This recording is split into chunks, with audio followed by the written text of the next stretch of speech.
جی السلام علیکم دوستو، میرے ساتھ موجود ہیں ثاقب لطیف صاحب۔ ثاقب صاحب آج بتائیے گا، آج کچھ سنا ہے لیک ہوا ہے، کیا لیک ہوا ہے؟ جی بسم اللہ الرحمن الرحیم۔ عزیز صاحب، جیسا کہ آپ نے بھی آج سنا کہ ایک آڈیو جو ہے وہ آئی ہے مارکیٹ کے اندر، تو اس آڈیو میں جو گفتگو ہو رہی تھی یہ اس شخص کی تھی جو کہہ رہا تھا کہ میں کسی کو NRO نہیں دوں گا۔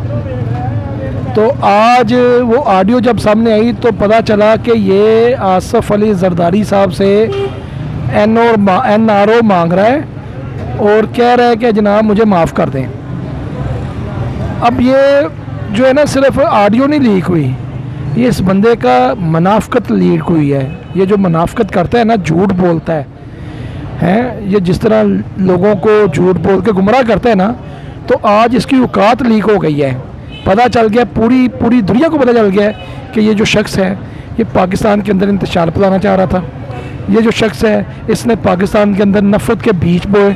یہ وہ شخص ہے جس نے نوجوان نسل کا اخلاق کو تباہ کر دیا۔ یہ وہ شخص ہے جس نے پڑھے لکھے لوگوں کو جاہل بنایا۔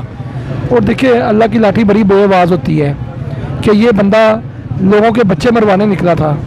اس بندے نے ایک صوبے کے ذریعے وفاق کے اوپر حملہ آور ہوا اور اب پھر یہ پلان کر رہا تھا، لیکن قربان جاؤں وزیر داخلہ رانا ثناء اللہ صاحب کے کہ انہوں نے بڑے کمال طریقے سے اس کی بغیرتیوں کو لیک کیا، اس کی منافقت کو لیک کیا۔ اب یہ آج سپریم کورٹ آف پاکستان کو کہہ رہا ہے کہ جناب مجھے میری بات سنیں، میرے لیے رستے کھلوائے جائیں۔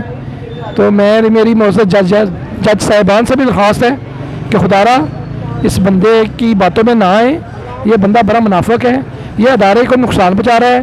اس نے پہلے بھی اداروں کو نقصان پہنچایا ہے اور اب بھی اس کی کوشش یہی ہے کہ یہ اداروں کے پیچھے چھپ کے پاکستان کو نقصان پہنچائے۔ ہمیں امید ہے کہ انشاءاللہ ہمارے جو جج صاحبان ہیں وہ انشاءاللہ اس سے بچیں گے اور پاکستان انشاءاللہ میاں محمد شہباز شریف صاحب کے دور میں ترقی کرے گا۔ پاکستان زندہ باد، میاں محمد نواز شریف زندہ باد۔